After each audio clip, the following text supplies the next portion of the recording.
Hello, hello, hello.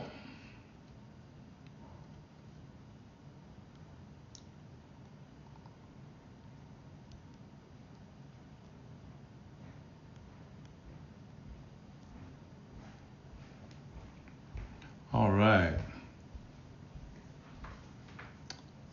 Welcome, everybody. We are live on this wonderful Tuesday. Going to give everybody a minute to get acclimated and to come on.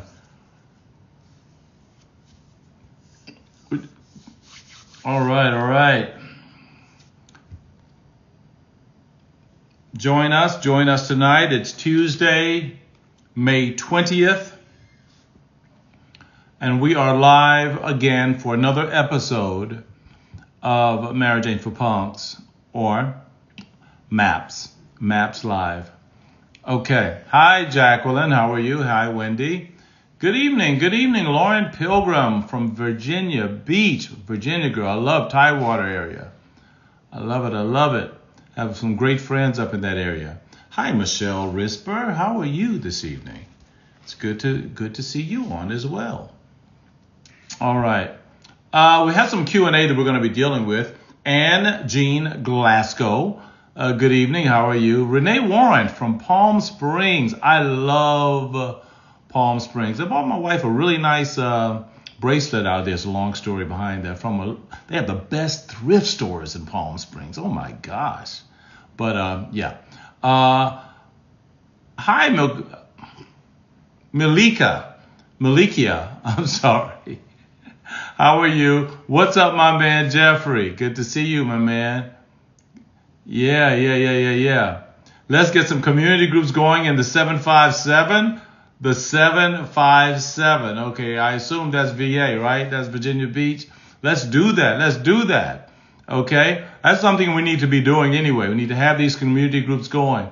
Hey, from Phoenix, Arizona. How are you, Debbie from Phoenix? Howdy, Rosie from ATL. Renee Warren. Yes, you do. You resell on eBay? Awesome. Now, you guys need to understand this. In Palm Springs, their leftovers are not like everybody else's leftovers, okay? Because they have some thrift stuff that is like name brand. We're talking real high quality stuff. What's up, Joy from the DFW, Dallas Fort Worth? We're going to be coming out there. That's one of our stops on our tour is Dallas. Go to our site. When you click on the front page of the app where it says Relationship Tour, you'll see our date. What our date is scheduled for, Dallas, Fort Worth area. Okay? So, I love it. A few housekeeping items. First of all, thank you guys for joining me.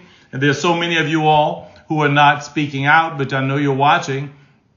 All right? Please say hi. Even if you have not registered or put your profile in, just give me a hand or something. But regardless of that, we're going to jump right into this with some questions that we have. Hey, Candace. We have some questions that we're going to be answering this evening. And if you have questions, as we're jumping into this, if you have questions, things that are on your mind that may be related or may even not be related, irrespective, we want to answer those questions. We want to talk about it, okay?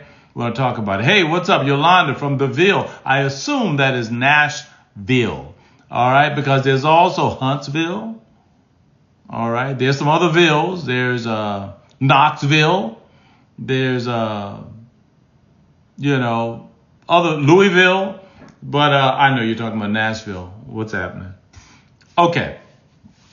We have a question that came in. Yeah, I know who you are, Yolanda. I've known your husband, Frederick. You and Yolanda, I've known Frederick, though, for years. But listen, a question came in. And that question is, it was a comment and a question, okay? Because the comment is, I'm afraid to talk to my spouse. Okay, it's a wife talking about her husband. I'm afraid to talk to my husband because it seems like lately, every time I talk to him, he gets, he just gets angry. He just doesn't respond well. He blows up or whatever. He doesn't speak to me the way he used to speak to me. He speaks harshly to me. And that's something I want to talk about. Are you afraid, or what do you do when, because this is an actual situation, what do you do when you are afraid to speak to your spouse because of their reaction? And it may be a consistent thing, or it may be a momentary thing, where if there's an issue, you're afraid to bring it up. We want to talk about that. What makes a person fearful in a relationship? What makes one afraid to speak with the one that they've stood at the altar with and made vows to, having to hold, for better, for worse, for richer, for poorer, in sickness and in health, forsaking all others till death do us part? What makes one all of a sudden afraid to confide in this person that they made these incredible vows to? What makes you afraid? Now, we know that everybody changes, all right? We're all changing. We're all different. We're not the people we used to be. So sometimes attitudes change. Sometimes, there are things that happen in our bodies. We know that menopause comes on. We know some other things happen. Menopause for men. But I don't know if that's a thing. But, we know life changes. Let's look at this. Renee says, I'm dating a man who is my age, 60 plus. You go, girl. We seem to struggle with being set in our ways. Any suggestions how to resolve this? First of all, Renee, let me give you mad kudos for dating and you're 60 plus. I think that's awesome. I'm a big proponent of people always believing in love and believing that you can still find it. Okay. I'm going to talk about that in a second. But I see the rest of you guys, but let me deal with Renee very quickly. She says she's dating a man who's her age. And I'm going to get back to this being afraid thing. But she's dating a man who is her age, and they seem to struggle with being set in their ways. First of all, I need you to define what that means, being set in your ways, because we all that's not an age thing. Everybody is set in their ways at some degree, and in some way, we're all set in our ways, which simply means we're accustomed to doing things the way we do things. We're accustomed to patterns. We're accustomed to standards. We're accustomed to some things that are just comfortable for us. We don't want to move outside those comfort zones for whatever reason. The question is, what are your comfort zones as opposed to his comfort zones? And why are these things not being moved? Why are these comfort zones, these ways that you've become settled in, which, mind you, there's nothing wrong with being settled in some things. Okay? But why is it that now that you're dating, there's no give? Why is there no give on these settled things? What I challenge you to do, Renee, is this. First of all, have an open conversation. Sit down and ask, what are the things that you're comfortable with, that you're willing to change, but you're willing to change because I might be willing to change. And I'm going to let you know, and let's talk about both, and I'll share the things that I'm comfortable with, that I may have become used to, but I'm willing to change. Okay? So let's talk about that. But I think this really involves, and this is for any age, I don't think 60, 50, 30, 20. There are always things that need to change. The only thing that happens when you get older is that you've had more time to get used to it. But there are always things that need to change. You need to have an open conversation and ask them, if you got to write it down, text it down, whatever. These are the things that I like doing. These are the things that I really don't want to budge on. Because what we're talking about here are boundaries. If you are more adventuresome and you realize that he ain't, or if he's more adventuresome and he realizes you ain't, or you find that sometimes you just sit down on the couch and watching TV and ain't nobody doing nothing, ain't nobody saying nothing. Well, ain't nobody in control of that but you. Either of you have the ability to change course at any time and say, you know what? Are you enjoying this? Are you? Let's do something. Let's get up and do something. And the only thing to combat that, okay, is to force yourself out of your comfort zone if you both are comfortable with that. Okay? So just something for you to think about. But do not think that this is a relationship problem. It's a communication problem. Communicate what you need. And if the relationship is more important than the thing you become comfortable with, then you'll change the thing you're comfortable with. Okay? All right. I hope that helped a little bit. They need to get out of my way. We're talking about fear. Okay, what? They need to get out of my way. Debbie, help me out. What are you talking about? Wendy says, sometimes it's not fear of speaking. Sometimes it might be afraid of yet another darn argument. So for peace sake, you say nothing. Absolutely. And I'm glad you said that, because when we talk about being afraid to speak to your spouse or your boyfriend or girlfriend or whatever, you have to define what the fear is. Is it a fear of conflict? Is it a fear of judgment? Does the fear arise out of past trauma? Or are there other reasons for your hesitance to talk about a particular situation? Now, if it's fear of conflict, then that means you need to sit down and have an arbitrator. Because if every time you talk, there's a conflict. Now, I know we have periods, even Wendy and I, we have periods where it might be for a week. We can't say none to each other, because like every time somebody says something, somebody get mad. That's normal crap. Everybody. But then that goes away. And it's like, hey, we in la la land. We good. We good. Because everybody have slumps. So don't let your slump become a norm. It's just a slump. Identify what it is. Okay? Are you having a sensitive time? Is there trauma happening in your life? Is there something that's going on in your life now that's making you a little overly sensitive?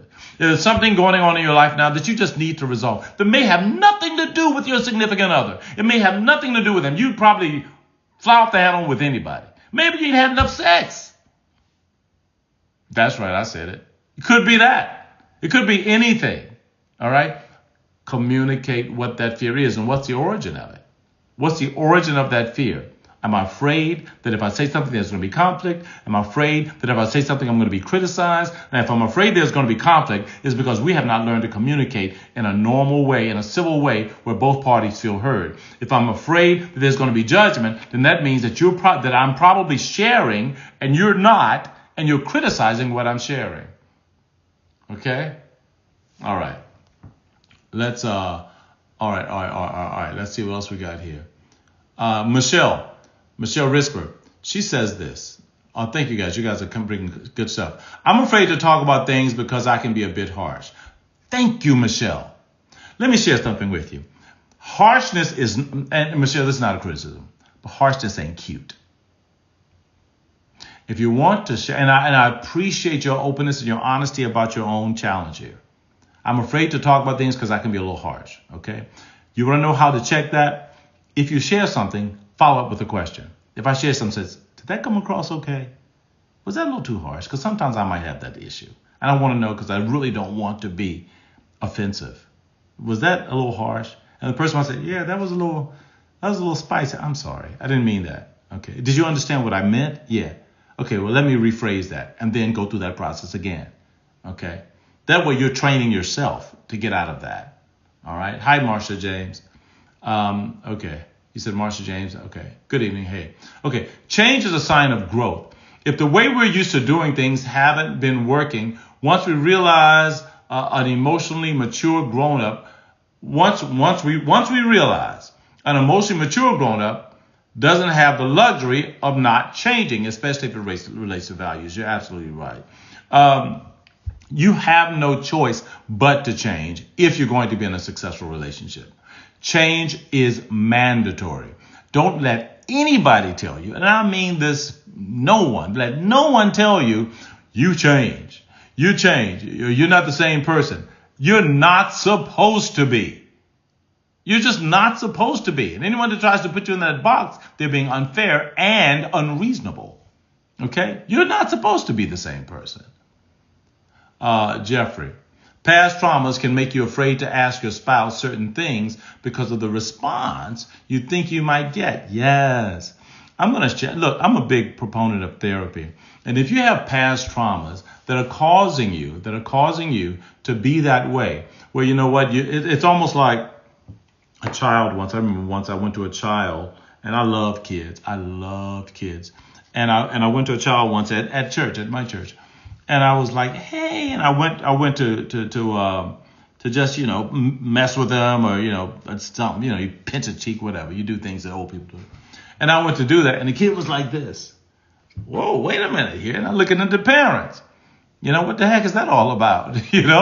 Because sometimes we get accustomed to people treating us a certain way. Then when other people come who may not have those intentions, we respond in accordance with how the person in our past treated us. That's called trauma. When something has happened and it's been embedded in our psyche, and we feel that everything after that bad thing that happened is going to be like that thing. Okay? that requires, again, therapy. And sometimes it's like, well, I'm scared to say something because, if I say something, might get treated like I used to get treated. Let me share something with you. You want to know how to get over that? Take a chance and do it anyway. Take a chance and share it anyway. Take a chance. Worst case scenario, if it happens again, so what? You got over the last one, you'll get over this. But if it doesn't happen again, you began your healing process. In fact, I would challenge you that if you share something that you're afraid to share it and then express the fear. I'm going to share this, but I'm afraid to because I have a little sensitivity about how I was treated in the past. But I want to share this with you. We're talking about mature relationships. That's how people talk. Okay? All right. Yes, but you're absolutely right, Jeffrey. Marsha James again. Okay. We might be butting heads, but we say stuff nevertheless. Resolved by any means necessary. Absolutely. Renee said, thank you. We try to communicate about the simple stuff. We both are stubborn in a way that we need to work on. Let me share you something about the stubbornness, Renee. I really love you. I love your honesty. You're both stubborn. And I'm just so excited because people over 60, when you start talking and they're sharing, this is awesome. This is good stuff. All right. We try to communicate about simple stuff. You do. But sometimes you got to agitate a little bit. You got to stir up, as we say in old people, upset the apple cart. Shake people out of their comfort zones a little bit. So if you're stubborn, try doing the opposite. Okay? Don't be stubborn for stubborn's sake. Stubbornness literally gets you nowhere. It literally gets you nowhere. If you want progress, the way to not have it is to be stubborn. Okay? So I appreciate you saying that. And I believe that this is very important, because I think, one thing that you're going to have to do, you're going to have to communicate. You got to communicate, and not just surface communication, not where you're just talking about events and crap like that, where you're talking about emotions and feelings. That's a third level of communications. First is just surface stuff like events, and then you start talking about ideas, and thirdly, you get into feelings and emotions. Okay? Yeah, everybody can talk about the weather. That's elevator conversation. Okay, and anybody can talk about things like ideas. Hey, so what do you want to be when you grow up? So where do you work? Oh yeah, that's a little deeper. No, but the third level of communication has to do with feelings and emotions and talking about pain, talking about successes. That's the level you want to get to, because after a certain age, you're not dating just to kick it. Okay, you're looking for something a little long term. All right. So I hope that helps. Fight the problem, not each other. Man, somebody must have told you that. You're absolutely right, Yeshua. It's important to fight the problem and understand that the problem and the person must be separated. Okay? The person is not the problem. The problem is the problem. Take the problem, put it on a shelf, and then attack that problem independent of each other. We understand that everybody is tied to the problem, but you got to remove it. You got to remove it and at least understand that if we're going to fight this thing together, it makes no difference who started it. It makes no difference who's perpetuating. The only thing that makes a difference is that we tackle it and we destroy it. That's the only thing that makes a difference. Okay? All right, Wendy, stop. So, okay. All right, great. Good stuff. All right, so when we talk about fighting or being afraid to talk, right? Yes, Wendy, that's in the book. When we talk about identifying the root cause of your fear, it's really, really important. But one thing you need to do is once you identify the root cause of your fear, document it in some way. Write it down. Nobody writes anymore, but put it in type it, write yourself a letter or whatever. Renee, that's so awesome. Said, thanks, I would love to talk to you. I'm falling in love with this man. Oh, my God, that just does my heart good. Let me share something with you also, Renee. Love lasts when it's grown and you're not falling into it, okay? I tell everybody I don't believe in falling in love because every time you fall, you get hurt and you have no control over the outcome. But when you grow in love, it comes from consistent and intentional effort.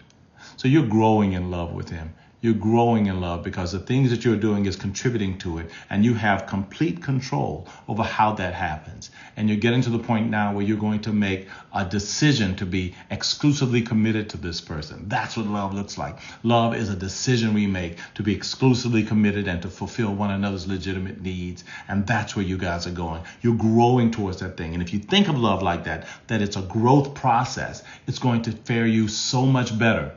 Okay? It's going to, because you have control over where it goes. All right? You have control over where it goes. All right, yes, we're getting some more love. My mother used to say it's not the person, it's the spirit that's in the person. Absolutely. There you go, Malika. I believe, yes, growing in love. Excellent, excellent. So understand something, that once you understand what your fear is, or I want you to talk about it, okay? If you find that you're afraid to talk to someone, instead of talking to them about the issue, talk to them about the fear. One thing I do know in relationships is this, that if I'm having a challenge with my partner and I'm expressing an emotion that I feel, as opposed to talking about the issue, that is going to come off 100% better. If I'm coming to you saying, every time I talk to you, you get pissed off. Every time I talk to you, you mad. I can't say nothing to you or you blow up. Well, wow, that's going to help. No. You're not helping anything. But if you come to a person and you know that that's a challenge that you're having in that relationship, say this: I feel hesitant, all right, to share my true heart because I don't want to be hurt. Now, especially if you're a woman, you tell a man that, I'm hesitant to share my heart because I don't want to be hurt. He has to be a new fool to still come at you with vitriol and anger. And if he does, and you date him, that ain't your man. But if you tell him, I'm afraid to be hurt because I feel as though I'm experiencing some fear, when I talk to you, because I know you're going through a lot. I know it seems that you're going through some things, and I really want to share some things with you. But I want to know how can I talk and not feel this way, or what can we do?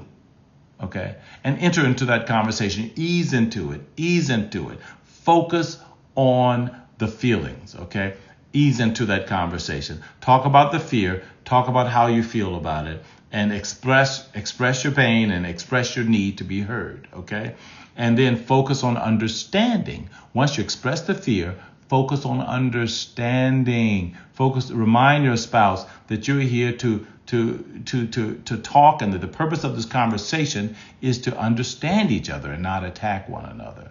Okay? And if you're a spiritual person, pray.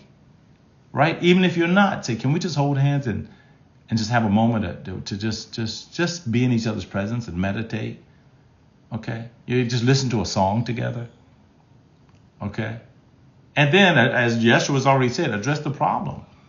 Don't address the person, because the person is not the problem. The problem is the problem. Okay? All right. Now, Wendy here says, if they haven't already, people need to study that amazing book. Yeah, about relationships called Marriage Ain't for Punks. Absolutely. Thank you, son, honey, for the plug. Wherever books are sold, absolutely, you want to get that book, because it does. And in the shares, there are a lot of different things there, a lot of important things there. Okay. Thank you so much, Lauren, for your support as well. Okay, Candace here. My husband and I have listened to it twice already. It resonates differently every time. Oh, thank you, Candace. Awesome. Yeah, I'm a big fan of that book. Where is it? Yeah, I'm a big fan of that book. Doggone it. Marriage Ain't for Punks. If you don't have it, get it. Yes, that's what they're talking about. That book, the book comprises roughly about, and yes, it's on audio. It comprises roughly about 20 or so years of counseling, and some of the scenarios in it are actual situations that I've encountered. Actual situations. Oh, thanks, Jeffrey. Appreciate that. Actual situations that we've encountered through counseling from within those 20 years. Of course, there are no names. All names have been changed, and some of the situations have been altered somewhat. But definitely, those are. You'll see that as we talk about those in narrative form, and then we go into how I handled those. And so I'll just give you one example. It is a couple, a mixed race couple. He's black and she's white, and they had a big blow up, and I got a phone call one day, and she said, Pastor Cal, can you come over and visit? And I said, well, what's going on? I said, we had an argument. And I said, okay, well, that's not a big deal. How bad is it? She said, he walked out. I said, oh, wow, okay. All right, well, you sure that it's something? Okay, yeah, okay, fine, I'll come over. So I went over and I talked to them, and as I talked to them, she said, well, we started talking, and he was upset at work, and I told him that it's not so bad, and he said, well, yeah, it is. And she said, well, why you think everything is because you're black? Why do you think everything is a racial thing? And he said, because I believe I was discriminated against. And she said, no, why no? And then she just got upset and said, why are you acting like an N-word? All right. And that he got up and walked out. Well, needless to say, I'm sitting down there as a black person, and I'm like, ooh, I'm feeling some chills myself. So, so we talk about that in the book. We talk about how that should have been communicated, and we talk about boundaries. That's just one example of one of the stories in the book. But there's so many others that I want you guys to. This wasn't supposed to be just an advertisement for the book, but thank you guys for bringing that up. All right. Oh, good stuff, Candace. Oh, okay, Malikia. Jeez, I keep messing up your name. All right, great. And it is on Audible. No, but so when it comes to fear and communicating with your spouse, it's so important to make sure, as we said, first of all, talk about the fear, write these things down, identify the fear. Is it a fear of judgment? Is it a fear of conflict? And all those, Milika, that's right. You said that before. Is it a fear of conflict, or is it past trauma? Now, if it's a fear in any of these, and either of these rather, it's important to consider counseling. But outside of that, I need you to understand that if you don't identify the reason for your fear, you're going to keep living in it. And to live in fear is sheer torture. Okay? You should not be living with someone or dating someone or in any kind of relationship with anyone that you're afraid of. Because love is supposed to bring freedom. Love brings freedom. Fear brings imprisonment. Okay? So if you're in a relationship where you're afraid of someone, you're afraid to say something to someone, you have become in an imprisoned situation. And that is something that must be addressed immediately and swiftly. That's nothing you can play around with. Okay? Because now we're talking about a control thing. I can't talk to you because you'll get upset. Either he talking to her or him or him talking to her, irrespective of who gets upset. I can't talk to you. And if I talk to you, you get upset. Now you're controlling me with your power. And that control you have on me with your anger. Because, look, people can use anger to control you. People can manipulate you with anger. Yes, they can manipulate you with anger. When they don't have any other way to get their way, they can become angry. Feeling as though if I become angry, you're going to back down. Yeah. You gotta make sure that you identify the fear. Because if it's a fear of judgment, that's a problem. If it's a fear of conflict, that's a challenge. But if past trauma, that's something you can handle. So this is just something that you really need to focus. I hope you guys are getting this, okay? Because we're almost bringing it to an end. Any other questions out there? And definitely get couples therapy. I know quite often people ask me about therapy. I'm going to share this with you. Sure, my wife and I, we will do counseling sessions on occasion. However, that's what the app is for. For men, I'm asking you to go into the Mentoring Manhood tab in the front of this app, click on it and join our men's group. We're going to start some live sessions with men only. We will have some also with women only in the future, but this is what we're doing to try and bring healing to the MAPS community, the Marriage Ain't for Punks community, okay? Can you do counseling for me and Jeff? Look, go to my website, calvinrobeson.com. All the information is on there for counseling. If we're able to do that, go to our website and you'll find out. And we'll send us an email. Let us know. Otherwise, please, I'm telling you, there's free stuff in the app. And what we tell everybody, start reading the book. And I'm going to tell you something, Michelle, you and Jeff, if you don't have the book, start reading it. Okay?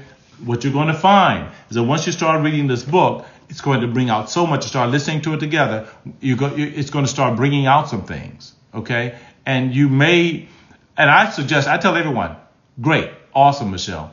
And Jeff, if you don't have it yet, get it and start reading it and start thinking about it.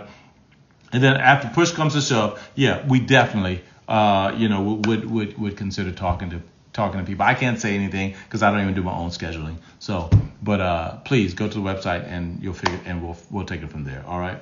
Look, our time's up, guys. I so appreciate you guys. Y'all don't know, this is, I'm getting the book and I'm not married. Good, Lisa, now I'm glad you said that, Lisa. Let me share this with you. I tell people, if you're not married, you really need the book, because if you want to be married, this will prepare you. It will prepare you for marriage. That's what it's all about. It's not about, you don't have to be married. It says marriage ain't for punks. So if you want to be married, then this is the perfect book to get. Okay? Because it's letting you know what marriage really is like. Okay, because I'm not the guy who's going to sugarcoat stuff and say, oh, well, we just pray about it and just believe in things. No. Look, I know a whole lot of good people who get divorced. I know a whole lot of Bible-thumping, praying people who get divorced. Okay? So there you go. It's manifestation, absolutely. And Lisa, I believe that your king is coming. So, and we're going to make sure of it in the app. Just hold on, okay? All right, guys, our time is up. God bless you guys. I'm so happy to have spent this time with you guys. If you have questions or comments during the week, until we meet again, excellent. Thank you so much, Lauren. Until we meet again, if you have questions, go into the app, communicate with each other. Let's start this community. Let's start talking. Let's get this ball rolling. We can start communicating with each other. You can go to the app and start your own group even. And you can invite people in there. Invite people in that group. You can communicate in it. And then every now and then, let me know. Invite me in. I'll come into the group. I'll talk. We can invite other experts in. This is supposed to be a marriage community. We're trying to get this thing going, okay? So please join the app. Go in there. And right now, it's free. You ain't got a trip. So get in there and get it done. And let's make relationships last. Okay, I've come a long way, but I want to get further. Yes, man. Come on, man. You're talking to me now. There was a time when Michelle would say, we need to talk. And I would get so scared. Yes. You know what? You guys are doing me a whole lot of good here. All right. Well, look, love you guys. We'll see you on next Tuesday. All right. Tell your friends, bring somebody. Okay. Next time. All right. We'll talk soon. Take care.